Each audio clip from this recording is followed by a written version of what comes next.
Somewhere right now, someone is walking into a building the size of 11 football fields to buy a candle. An hour later, they're standing at checkout with a cart full of things they never planned to buy and no idea where the exit is. This isn't bad luck. Somebody designed it this way, on purpose. Every year, over 700 million people walk into an IKEA, and almost all of them notice the same thing. There's only one way through, one entrance, one path. Arrows on the floor pointing forward, never back. No shortcuts, no windows, no clocks. Most stores are built to get you in and out fast. IKEA built the opposite, and it's the most profitable floor plan in the history of retail.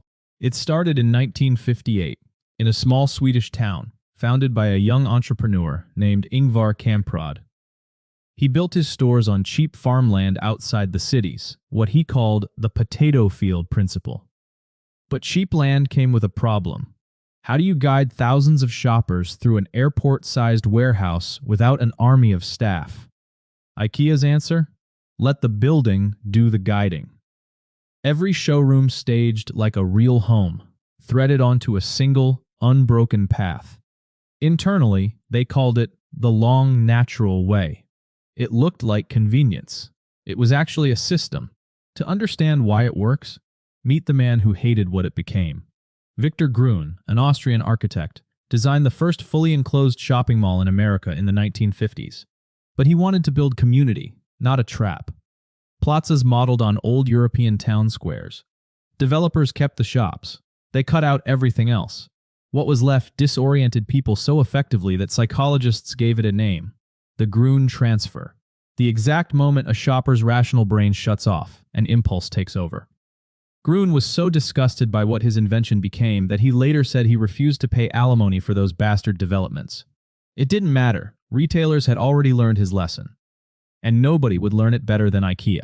Here's what's actually happening every time you walk through the door.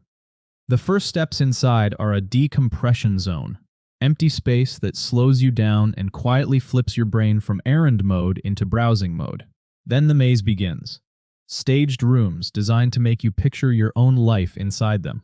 No windows, so you lose track of time. No clocks for the same reason. Only one direction to walk. When you can't see what's coming and can't easily turn back, your brain stops planning and starts reacting. Right before checkout, you're funneled through a room IKEA literally calls the marketplace. Cheap candles, storage boxes, kitchen tools nobody planned to buy. But by now you've already invested an hour. Turning back feels like a bigger waste than grabbing one more thing. Psychologists call it the sunk cost fallacy. In a typical store, shoppers see about a third of what's for sale. In IKEA, that one-way path guides you past almost everything in the building. You don't choose what you see. IKEA chooses for you.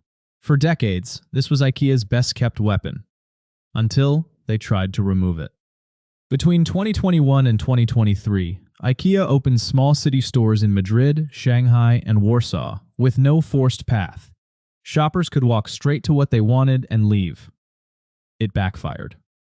Without a guided route, customers assumed the store was small and simple and left having seen almost nothing. "We thought we didn't need to guide customers," said Tolga Unchu, head of retail at IKEA's parent company. But it became very clear customers thought, no, this is a big shop.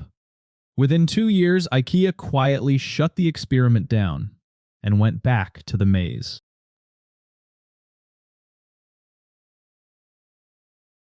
Because the maze isn't just a trick played on people who don't know better. It works because people actually want it. Being guided removes the burden of deciding where to go next.